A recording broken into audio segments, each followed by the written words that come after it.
The internet is a vast place. A library, a marketplace, a town square, and sometimes a labyrinth of hidden alleyways. It's a world that never truly sleeps, pulsing with activity at every hour, connecting millions of people across continents in ways that were unimaginable just a few decades ago.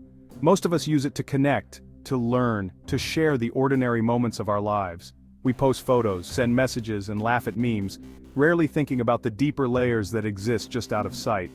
But beneath the surface there are corners where disturbing content thrives, challenging our sense of normalcy. These digital shadows are easy to overlook, but they're always there, lurking just a few clicks away. These are the shock videos, media designed to provoke disgust, fear, or surprise. They're not just videos, they're experiences that stick with you, sometimes haunting your thoughts long after you've looked away. They start as whispered secrets, spreading through online folklore, becoming infamous warnings. Stories about them are passed from friend to friend, growing more legendary with each retelling. In the early 2000s, the internet was a digital Wild West with few rules and endless curiosity. It was a place where boundaries were tested and the unknown was just a click away. Shock videos became a rite of passage, a shared trauma for a generation exploring the web's boundaries. Watching them was both a dare and a bonding experience, a way to prove your bravery or your curiosity. Why do these videos exist? Why do they spread? And what do they reveal about us? The answers aren't simple, but they tell us something about human nature and our fascination with the taboo. The story of One Man, One Jar is a window into the dark side of viral culture. It's a reminder that the internet can amplify even the most shocking moments, turning them into global phenomena. It's about curiosity, the power of a few seconds of video, and the lasting impact on the internet's collective psyche. These moments become part of our digital folklore, shaping how we see the web and ourselves. This is not just a story of horror, but a cautionary tale about the world we've built online. It's a reflection of our choices, our boundaries, and the risks we're willing to take for a glimpse into the unknown. The internet is not always safe or curated. It's untamed, unpredictable, and sometimes unforgettable. Its wildness is both its greatest strength and its most dangerous flaw. As we explore this story, we confront not just the content, but our own fascination with the forbidden. We're drawn to the edge, curious about what lies beyond the safe and familiar. Let's look into the shadows and see what they reveal about us. In these unseen corners, we find not only the internet's secrets, but also reflections of our own desires and fears. In the chaotic archives of the early internet, a video surfaced. One Man, One Jar. The title was cryptic, almost mundane, but what it contained was anything but. Viewers expecting a prank or a joke found instead a raw, disturbing act of self-harm. The video showed a man attempting something dangerous with a glass jar, ending in a graphic, painful injury. No context, no explanation, just a single shocking event. For years, the man's identity was a mystery, fueling speculation and online detective work. Eventually, he was identified as George Spearing, who later passed away from unrelated causes. This revelation added a tragic human dimension to the story. The video became infamous not just for its content, but for the questions it raised about privacy, consent, and spectacle. Why was it filmed? Why was it shared? The answers remain elusive. But its spread turned a private moment of pain into a public curiosity. One Man, One Jar became a symbol of how the internet can transform tragedy into legend. It's a stark reminder of the internet's power and its dangers. What gives shock videos their disturbing power? Why do they stick in our minds long after we've watched them? It's not just the content itself, but the way these videos are crafted, often low quality, unpolished, and brutally real, as if they were never meant for public eyes. They feel authentic, almost accidental, as if anyone could have filmed them. This sense of rawness makes the horror feel more immediate and personal. These videos are short, direct, and leave no time for second thoughts. The shock hits before you can look away. Their brevity makes them incredibly easy to share, and the disturbing images tend to linger in your mind long after viewing, replaying unexpectedly. Lack of context is key. Viewers are left to fill in the blanks, making the experience even more unsettling and personal. The mystery compels discussion, speculation, and sharing, fueling their viral spread as people try to make sense of what they've seen. Shock videos also break taboos, showing what society says should remain unseen and challenging our boundaries of comfort. For many, especially the young, there's a thrill in witnessing the forbidden, a rush that comes from crossing a line. But this thrill comes at a cost. These images can haunt us, shaping our perceptions and even our fears in subtle, lasting ways. The allure of the forbidden, the puzzle of the unknown, and the rawness of reality all combine to make shock videos unforgettable, embedding themselves in our collective memory. They're not just content, they're cultural phenomena, shaping trends and conversations across the internet. And once seen, they're rarely forgotten. The images and emotions can resurface at any time.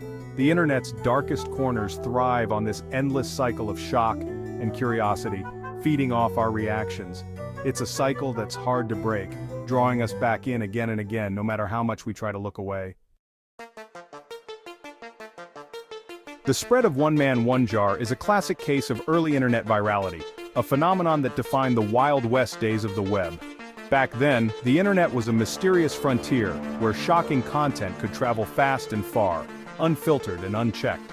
It didn't travel through today's polished social media, but through forums, chat rooms, and file-sharing networks. These were the digital back alleys where curiosity and risk-taking thrived, and where word of mouth was king. The video became forbidden knowledge, a password into a subculture of digital daredevils. To have seen it was to be part of an exclusive if unsettling club. Dares and bait-and-switch tactics fueled its spread. Have you seen it? Became a challenge, a test of bravery among friends and strangers alike. Reaction videos soon followed, capturing the shock and disgust of first-time viewers. These raw, unfiltered responses only added to the video's mystique. These reactions became a safer way to experience the horror, turning the video into a meta-phenomenon. People bonded over their shared disbelief, making the experience communal. Over time, the legend outgrew the video itself. Its reputation became a warning, whispered in online corners and passed down like a cautionary tale. The name alone evoked dread, becoming a digital ghost story that haunted message boards and group chats for years. Parents used it as a cautionary tale about the dangers lurking online, warning their kids about the unpredictable and sometimes disturbing nature of internet content. The video's infamy became more important than the footage itself. Its story was retold, exaggerated and mythologized, growing larger with every retelling. It symbolized the internet's wild side, a reminder that some things once seen can't be unseen, and that the web can be both fascinating and frightening.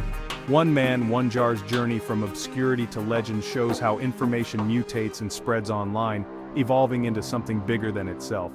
It's a testament to the strange power of digital folklore, and how the internet can turn even the most unlikely stories into legends. And a warning about the stories we share, reminding us that what we pass along can echo far beyond our screens, shaping the culture of the internet itself.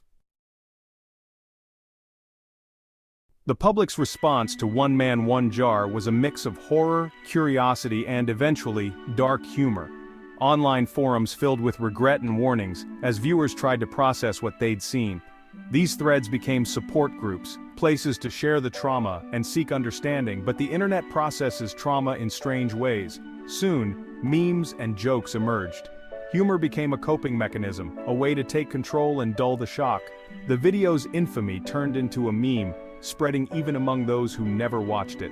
Detective work followed as users tried to uncover the man's identity and fate. Turning the event into a story gave people a sense of order and closure. Memeification and investigation became tools for digesting the indigestible. But this process can dehumanize. The man in the video became a character, a meme, a puzzle. His real pain was often lost in the noise. The ripple effect transformed a personal tragedy into public property. The internet's way of coping can be both creative and cruel, and the legacy of shock content is rarely simple. Viral shock content isn't just pixels, it's real people, real pain. George Spearing's most private moment became a spectacle for millions. Viral fame can strip away dignity, reducing a person to a single haunting image. Viewers too pay a price. Exposure to graphic content can cause anxiety, distress, and lasting psychological effects. For young people, these images can warp their sense of normalcy. The casual sharing of such videos desensitizes us, normalizing cruelty, and pushing boundaries ever further. The internet becomes a harsher place, rewarding the outrageous over the decent. Families suffer as private tragedies become public entertainment. The pain extends far beyond the screen. affecting everyone touched by the viral wave. The cost of shock content is real, and it's paid by more than just the person in the video. We must remember the humanity behind every viral moment, and ask ourselves, is it worth it? Today's internet is more sophisticated, but the dangers of shock content remain. The first defense is caution. Think before you click, and trust your instincts. Curiosity can be risky online. Skepticism is your ally. Question the source and intent of what you see.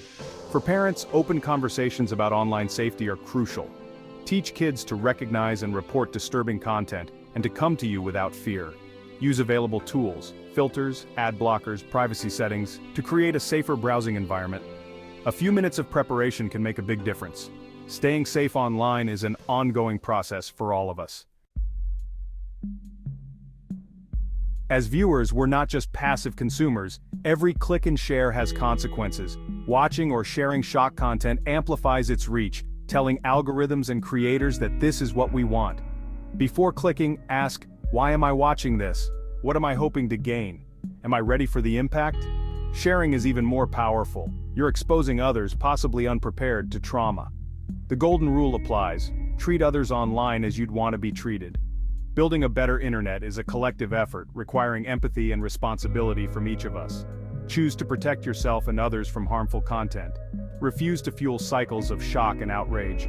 Small choices, multiplied, can change the culture of the web. One Man, One Jar is more than a shocking video. It's a digital ghost story. These videos haunt the web, reminders of a wilder, less regulated internet. They show how quickly private pain can become public spectacle and how easily a person becomes a legend or a meme. They force us to confront our own curiosity and the consequences of our clicks. Understanding this impulse is the first step to controlling it. The internet is a community, and our actions shape its culture. Let's choose to build a kinder, safer digital world, and remember the stories and people we leave behind.